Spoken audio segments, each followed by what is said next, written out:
పశ్చిమ గోదావరి జిల్లా Bhimavaram Janasena MLA పూలపత్రి Ramanjaneyulu PAC చైర్మన్గా బాధ్యతలు స్వీకరించిన అనంతరం భీమవరం చేరుకున్న రామాంజనేయులకు ఘన స్వాగతం పలికారు కూటమి నాయకుల కార్యకర్తలు.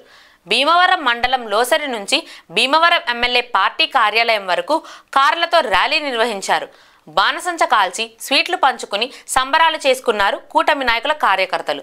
1960 నుంచి పీఏసీ చైర్మన్గా ప్రతిపక్షాలే అవకాశం కల్పించడం జరిగిందని, ఇప్పటి ప్రత్యక్షమైన వైసీపీ 11 సీట్లు తెలుసుకోవడంతో ప్రతిపక్ష హోదా కూడా లేకపోవడంతో పీఏసీ చైర్మన్గా నాకు కూటమి ప్రభుత్వం అవకాశం కల్పించిందన్నారు. కార్యకర్తలు, నాయకులు, అభిమానులు వందలాది మంది వచ్చి స్వాగతం పలికారు. వారందరికీ కూడా హృదయపూర్వక ధన్యవాదాలు తెలియజేస్తున్నాను. పీఏసీ చైర్మన్ అనేది అసెంబ్లీలో ఇది ప్రధాన ఘట్టం. ఇది 1964 నుంచి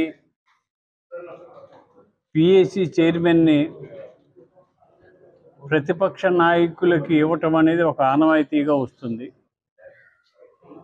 ఆ ఆనవాయితీ ప్రకారం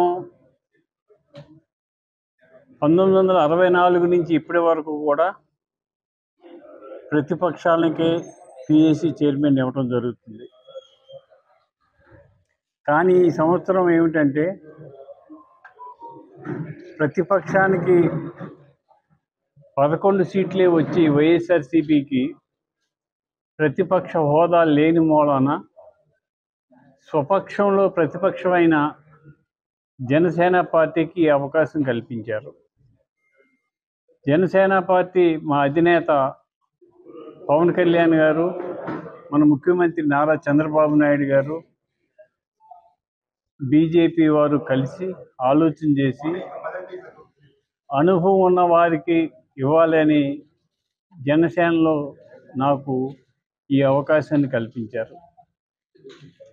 నేను పీఏసీ చైర్మన్గా బాధ్యతలు తీసుకున్న తర్వాత కనీసం నెలకి 2 సార్లు అయినా మీటింగ్ వేసి రాష్ట్ర ఆర్థిక సమస్యలు, విధానాలు ఎలా ఉన్నాయి, ఆర్థిక పరిస్థితులు గమనించి దుబారా ఖర్చులు తగ్గించి అవినీతి లేకుండా చేసి ఈ రాష్ట్రాన్ని అభివృద్ధి పదంలో నడిపించడానికి పీఏసీ చైర్మన్గా నా వంతు నేను కృషి చేస్తానని చెప్పి తెలియజేస్తాను.